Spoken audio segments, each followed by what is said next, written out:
You know, I hear a lot of people saying, you know, you're with that legacy builder program, or what if I get in there and I can't do it or I fail, you know? Well, fail is learning. That's all that is.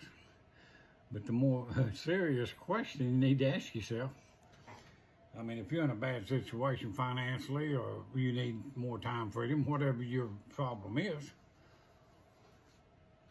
where you going to be if you don't do it? You know, are you okay with where you're at? I mean, think about that, you know. I mean, I'm an old country boy, and I even thought that over. I said, well, if I don't do something where I'm at, it's not going to be good. So, you know, change your life. You can do it. I'm getting the skills every day. I'm learning more and more, and I'm one happy guy, and you can be too. And nothing's stopping you but you. That's it. And I want you to be happy. I want to help as many people as I can be happy, and that's what I'm going to do. But anyway, have a great day. If you want to know how to do this, put "I'm ready" in the comments. I'll show you. Thank you.